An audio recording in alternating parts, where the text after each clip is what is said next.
I'm going to start with a brief account from a subscriber who wishes to remain anonymous. The story they shared with me is so infuriating, and it goes to show two things. One, that we are clearly living in an unjust world and society. Two, that dog owners are privileged and pretty much taking over everywhere and making people's lives absolutely miserable. This dog situation is so incredibly depressing, and it's like screaming in a vacuum with no one listening. Things got worse at my home once I put up my privacy tarp from my nutter neighbor. She targeted me more, letting the dog bark, throwing a ball continuously on the fence for the mutt. But it's her looking in my windows that is the absolute worst. I complained to the landlord, but she actually enjoys the fact that I am in this predicament. So I have to keep my curtains and windows closed now, just to protect the little bit of sanity I have left. It's so depressing to keep your curtains and windows closed all day. I'm paying rent for a patio I can't even step outside on, windows and doors I can't open. Anyway, I'm just so down because the presence of dogs continues to reduce my quality of life, and there is absolutely nothing I can do about it. I barely leave my home and avoid people now. I can't stand seeing people walking dogs any longer. I can't stand interacting with people and their dogs on the sidewalk. Everyone is housing and feeding these mutts. It disgusts me. Dystopia, a society in which there is great suffering or injustice, typically one that is totalitarian or post-apocalyptic. A compelling argument can be made that aspects of our current reality increasingly resemble the dystopian scenarios depicted in the Netflix show Black Mirror. The show, known for extrapolating technological trends to their unsettling conclusions, has seen many of its fictional concepts manifest in real-world applications. Of course, they have yet to produce an episode reflecting the Kafka-esque waking nightmare of living in a dog-infested world. This term, Kafkaesque, refers to the confusing and nightmarish worlds where individuals struggle against overwhelming, incomprehensible forces, leading to a sense of powerlessness and despair. But the bottom line is that our world is an increasingly dystopian one. Of course, this stems from a complex interplay of real-world trends, societal anxieties, and the pervasive influence of media and popular culture. Technological advancements could be a source of liberation, but the way they are implemented at present, it only leads to things like technological unemployment and living improvements for the very wealthy only. In the dog world, technological advancements seem to be ignored altogether in favor of these vile beasts that make anything good bad and anything bad worse. And I mean, come on, this should not have to be stated so often. Due to public health and safety considerations alone, at least the whole dog thing could have stopped being a thing a long time ago. To state the very obvious, dog attacks are a significant public health issue, leading to emergency room visits, infections, and, in many cases, fatalities. But we know all of this.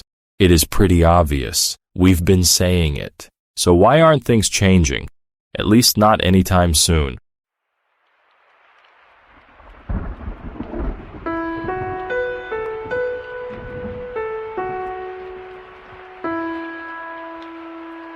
The human psychological response to uncertainty may play a significant role in this perception of the world as increasingly dystopian.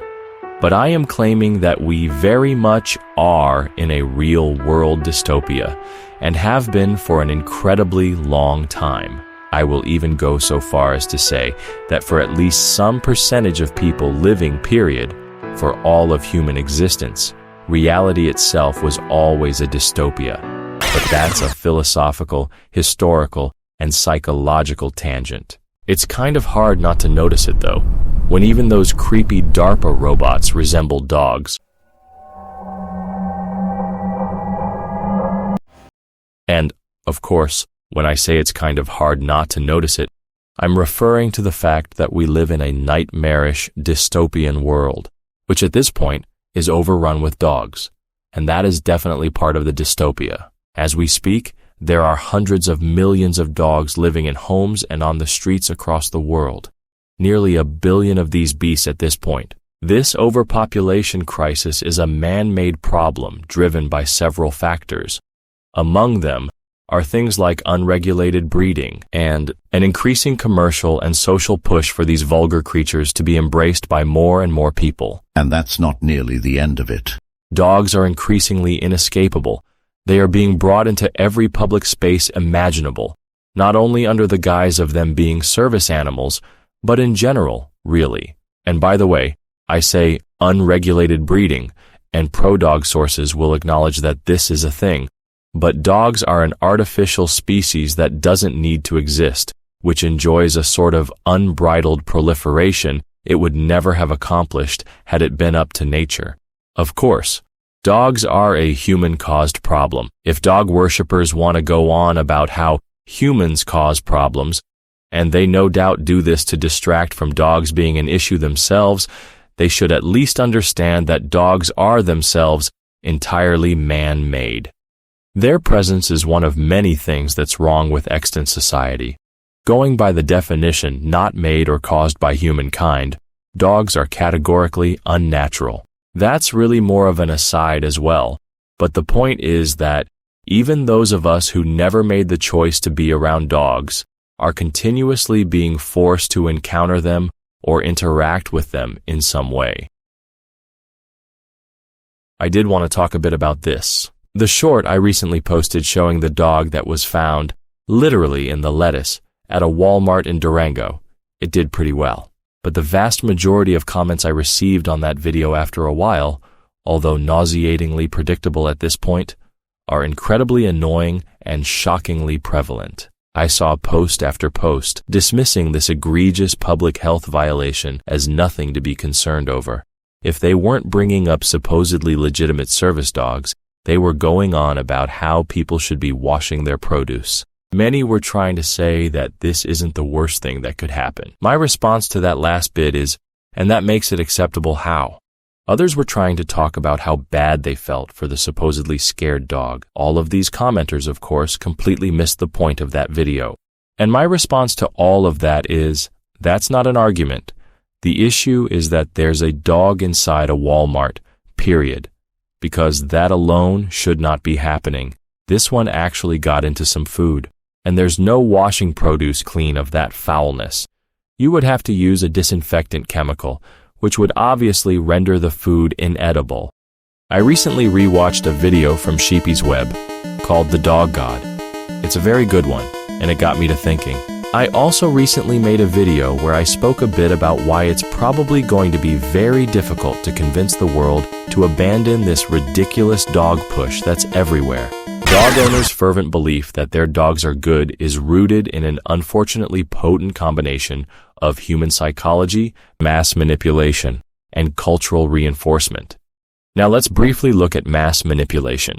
According to AI Overview, this refers to systematic attempts to manipulate a large group's attitudes, beliefs, or behaviors, often by using propaganda, misinformation, emotional appeals, and controlling information access. It's consistently disappointing and sickening, but if you do a search for why so many people have this unwavering belief that dogs are somehow inherently good, you will see puke-making rubbish like this. This is due to the dog-human attachment bond and the measurable benefits of pet ownership. This perception is reinforced by both the dog's naturally social nature and the human tendency to see their pets as beloved family members.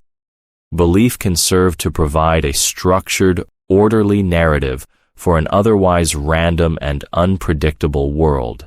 It may help to alleviate the natural human discomfort with randomness and chaos by providing a sense of purpose, order, and predictable consequences. That's what can be said about belief systems as a compensatory mechanism. Typically, things like this are written with reference to religious beliefs, but I should add now that this can manifest in different ways. These days, many people treat dogs as though they were human, which is a little ironic, considering how much disdain the average dog person seems to have for their own species.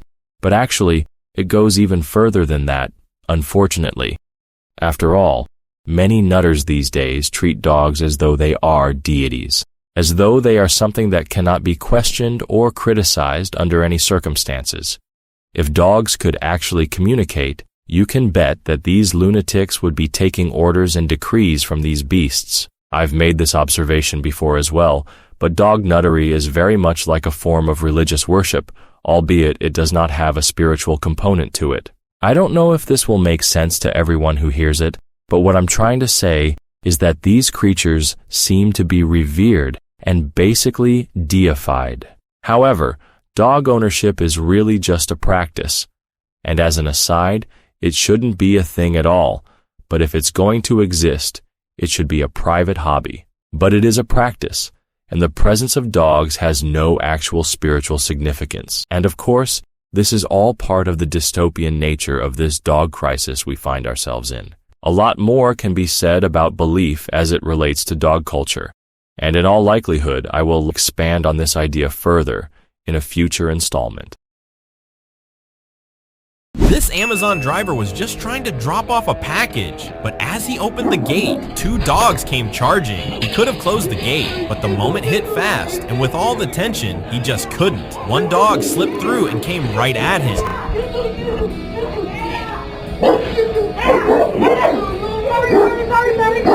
Seconds later, the owner rushed out and pulled the dogs back. No injuries, but way too close. I want to say a few words about self-defense now. One does not need to be a science fiction writer to imagine a scenario where one must be prepared to prevent the most catastrophic surges of violence at a moment's notice. This, while navigating the choked alleys of Manhattan or Mumbai. And the threat, of course, comes from something concocted by humanity. Dogs. These bioengineered horrors are very real. This byproduct of our existence, like our human systems, has gotten away from us. And now it is overwhelming our species. And still, some percentage of people still advocate in favor of these horrific hounds. Of course, the best way to stop dog attacks is to prevent them from happening at all. And the best way to do that is to eliminate the source of the attacks. If there are no dogs, they will not be around to attack anyone. Problem solved. Unfortunately, this does not seem like it will happen anytime soon. However, it is still worth noting that dogs are the problem and the source of all this ridiculous aggression and carnage. This should be very obvious to anyone, and it is to us. But many people play stupid when it comes to this subject. That is not the topic of this video, although it is worth briefly noting. Main point being, there are better and worse ways to respond to attacking dogs, but the most ideal thing would be a reality where this was never necessary, because make no mistake, as long as dogs are around, so too are all the problems they continually cause, including their violence against people. So just note that any video which is a tutorial on how to defend against an attacking dog is a reactive one. It is not proactive. Proactivity focuses on prevention and planning, while reactivity focuses on solving problems after they occur. It's like this. The very fact that there are so many online videos, blogs, articles, and posts about dogs attacking or harassing people and possible ways to deter or repel them, to protect oneself from their incursions and so forth, proves that dogs have a terrible impact on society in terms of public health and safety. It's one of the many things we've been saying all along. Dogs are the mutant descendants of a long-extinct species that did not rely upon us for its survival. Whatever the domestic dog's progenitor was, it should have been left alone as a wild animal, just like we've done with virtually all other animal species. Going back to the question from earlier, so why aren't things changing? Why does it seem like things will not change for the better anytime soon, assuming they do, at some point, change for the better? As I've mentioned in the past, social change in general is very difficult. This difficulty can be attributed to a variety of factors, including entrenched societal norms, the inertia of established institutions, and the psychological comfort derived from existing social structures. Yes, even if they cause more harm on balance, and especially if they only harm certain groups of people. Perhaps the greatest challenge lies in the deeply ingrained nature of cultural norms and values. Speaking of values, a major factor in understanding why this particular problem persists is a lack of fundamental values. I once wrote that I believe this movement, the anti-dog movement, to be a unifying one. I said this because I had noted the way so many are united on this front, despite coming from very different backgrounds, which of course implies radically different, often fundamentally incompatible, political leanings and belief or value systems. I no longer know if I believe this to be the case, although I do still see the potential for it there. But actually, anyone who opposes the presence of dogs in society does seem like they must value many of the same things as others who likewise oppose the presence of dogs in society. However, it's worth noting that not everyone here opposes dogs for the same reasons. Nonetheless, the vast majority of dog culture critiques I have heard from or read posts from do seem to value things like personal and public safety, hygiene and sanitation, sanctity of the home, and the wholesale rejection of at least one unjust imposition, namely dog culture and all it entails and necessitates. Going back to this point about not everyone opposing dogs for the same reasons, I want to make something abundantly clear. I personally think people are free to believe or not believe whatever they want. But I am not personally involved in this activism because I am pushing an idea or ideology. I make it no secret that I am no fan of the capitalistic mode of production, but that has nothing to do with why I started making this content. In point of fact, even despite how the capitalistic profit motive is relevant to a critique of dog culture, I have scarcely made mention of it given that I've made hundreds of videos and posts on this topic in which those subjects are seldom mentioned. Thus far, I've devoted maybe 2 or 3 videos to the topic, and have only mentioned it in a few. As I said once before a long time ago as well, it has nothing to do with some external belief system. When I talk about how objectionable dogs are, it is with reference to the things dogs and their enabling owners, of course, do. And of course, this doesn't mean one can never discuss related ideas, but I have seen others very dishonestly and constantly conflate their supposed critique of dogs and dog culture with things they personally dislike and seem to have an agenda towards focusing on quite a bit. I may explain to people how capitalism actually works myself, but I won't try to convince them not to favor it, if indeed they do. The reason for this is quite simple. I understand all too well that people, quite unfortunately, are not willing to change deeply entrenched ideological beliefs, which brings us back to how difficult it will be to bring dog culture down. I am not saying it's impossible. Theoretically, it could have happened several times over at any point in our history. Unfortunately, it has not.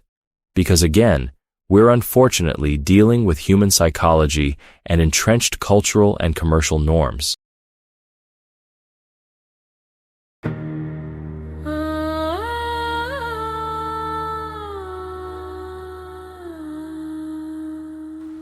Dogs don't belong in markets, it was so gross to see. Some mud all up at Wal-Mart, deep in the produce cheese. That's where we all stop, go to get groceries. It shouldn't be in shopping carts so near you or me. When we're in a place to shop, not supposed to be. A stink beast at these spots we never chose this scene. Dogs Belong nowhere. Why do you still go there with your beast in tow there? Wreck the peace and you don't care. Dogs belong nowhere. Anywhere we find them, they are running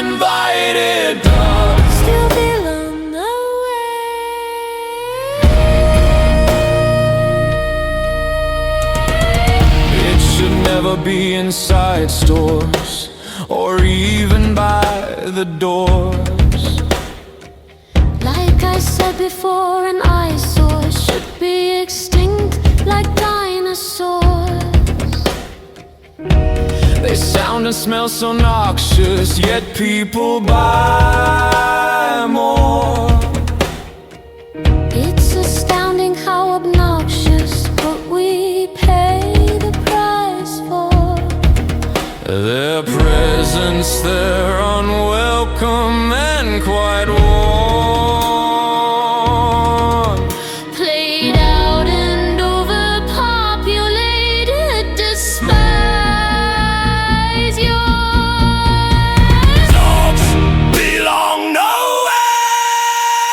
Why do you still go there with your beast in tow there? You stick out like long nose hairs. Dogs belong nowhere. Anywhere you take it, it's only gonna break shit. Dogs still belong nowhere.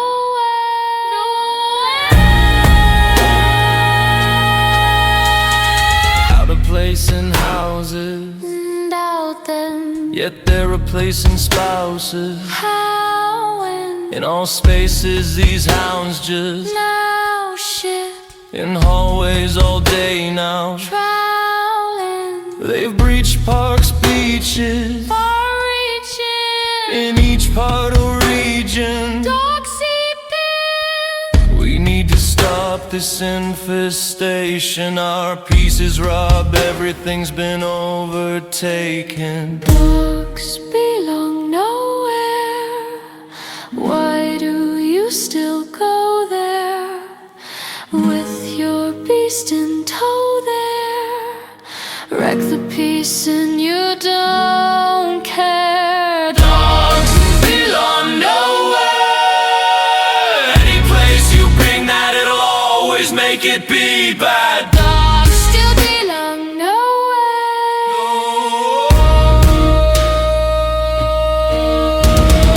Dogs belong nowhere. Why do you still go there with your beast in tow there? Wreck the peace and you don't care. Dogs belong nowhere. Any place you bring that, it'll always make it be bad.